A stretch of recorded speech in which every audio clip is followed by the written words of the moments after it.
Alright, hello everyone and welcome to the official pre-stream for today, which is Thursday, May 19th, 2016. I am Darkside Phil.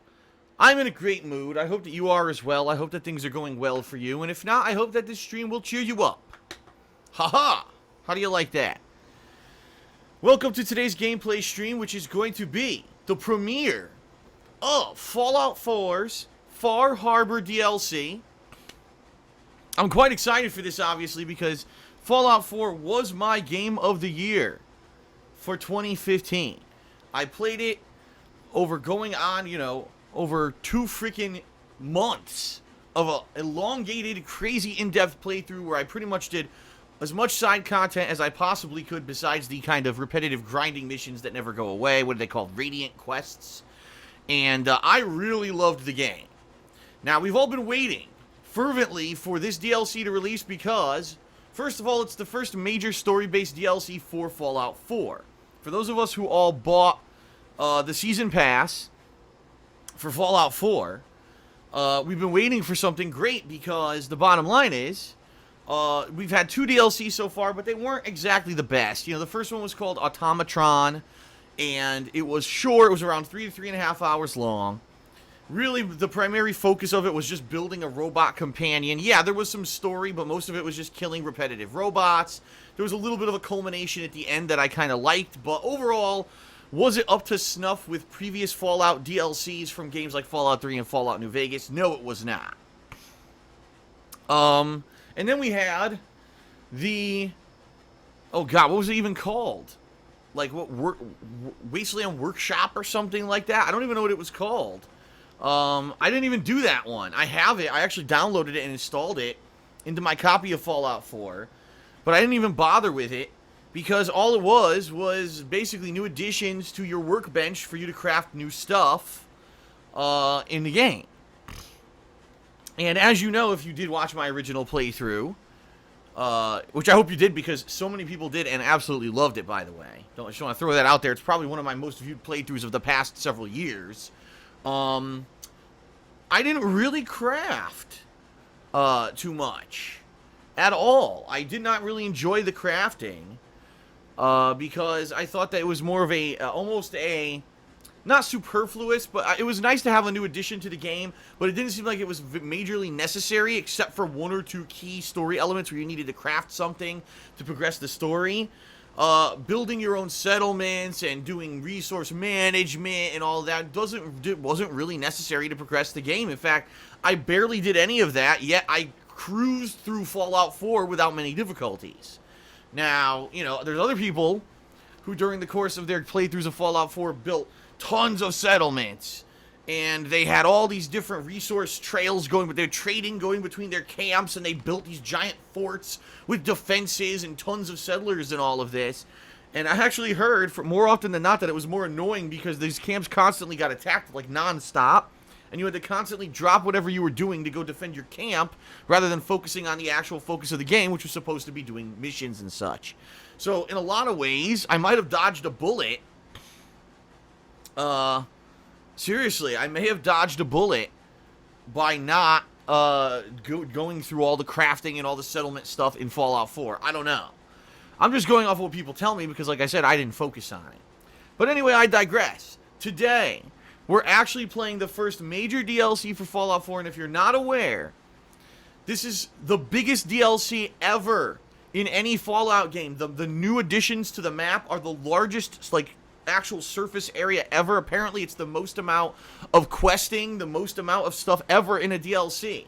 Now, if you remember, some of the DLCs for these games are incredibly long. Like, I remember in particular Point Lookout was a very, very lengthy DLC, and it took, you know, upwards of 8 to 10, 12 hours to do everything in it, which is pretty wild when you think about it. And they're saying this is even longer. So that's pretty crazy. And, you know, just this DLC, FYI, just so you know, if you didn't buy the season pass, I believe this DLC alone is like $25. That's how much content is supposedly in it. It's like buying another game almost. So that's pretty damned crazy. You know, the only other company that I could think of that does stuff like that is CD Projekt Red with Witcher 3, which, by the way, in a little over a week. It's about a week and a half's time from today. The final Witcher 3 DLC, Blood and Wine, comes out, which I will be playing, and that one's supposed to be insanely long. So, pretty crazy. So I'm excited. I'm pumped. I'm really pumped for today's stream. I'm pumped for the next few days, because if it is as lengthy as most people are saying that it is, it means that for the next several days, we're going to be busy with this. And I'm very excited to get back into Fallout 4 in a major way, which the other DLCs really didn't do. Okay? Pretty nuts. Now, today's pre-stream is going to be a little different, because instead of me gabbing about different stuff, I'm going to just make it short and sweet, but I'm going to make it very positive for you. I'd like to make this the thank you pre-stream, okay? And here's why I'm making it the thank you pre-stream, because the past several months have been really good, all right? Let me explain. Even though the games that I've played in the past several months weren't necessarily the best ones, all right? In some cases they were. Games like Dark Souls 3, Pokken Tournament, Uncharted 4 and Doom, which I just played.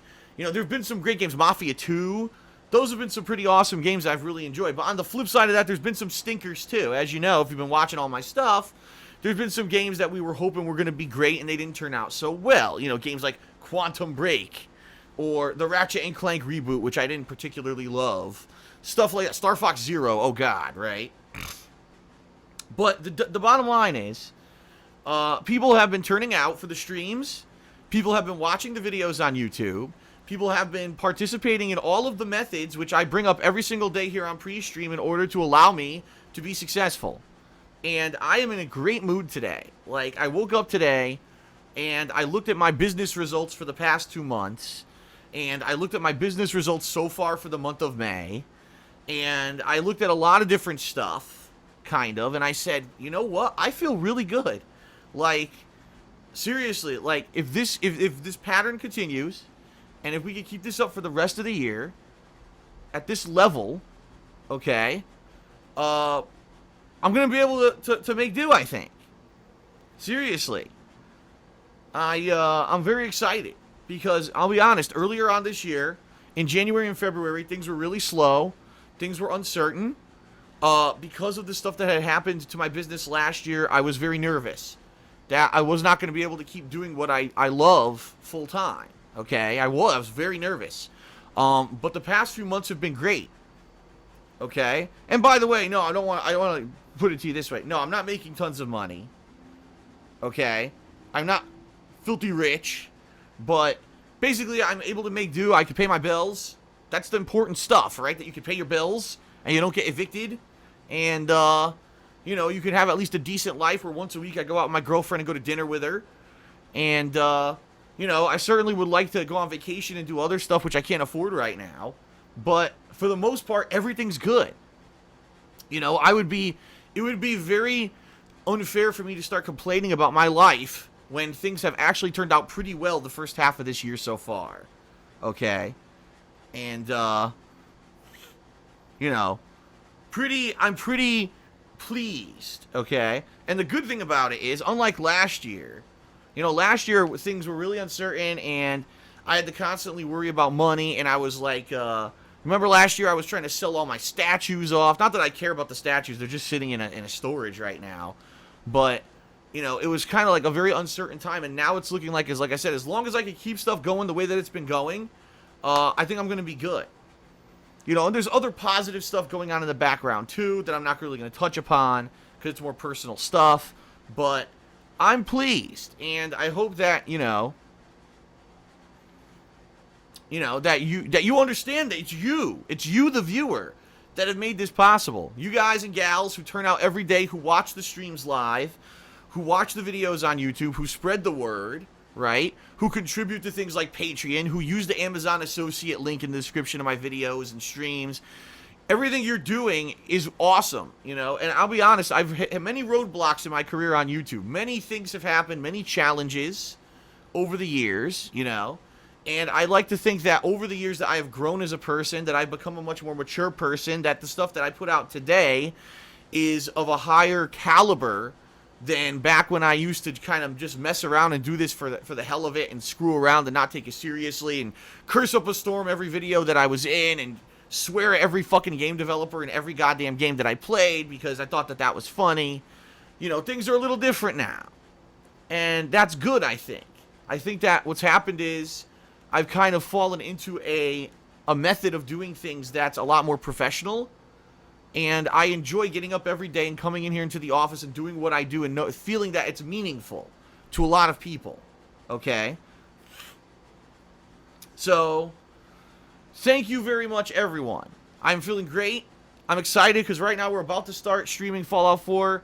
And I've got almost 400 people on the stream and growing. I know we're going to have more once I start playing the game. This is a great feeling, you know, to know that this, no matter what happens, there's people who have my back.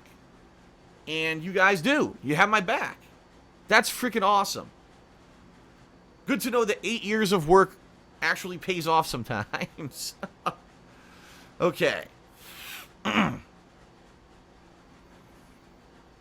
Alright, everyone. So, I'm not even going to do plugs today. How about that? I'm in such a good mood. I'm so happy that things are working out well and that you guys and gals are enjoying my stuff. I'm not even going to bother you with plugs. I'll give you a day off. How about that? Right now, some people are freaking out. They're thinking, how could this be possible?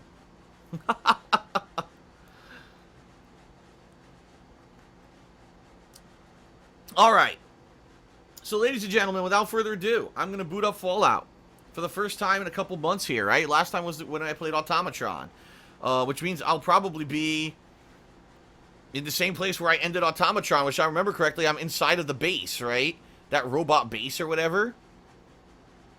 Yeah. So, that's where we'll resume from. Hopefully the DLC pops up. It worked last time. It popped up right away. And we'll continue. Okay, everybody? Alright, thank you for being here. Let's begin with Fallout 4. I'm excited. You're excited. We're all excited. So let's get the show on the road. Here we go.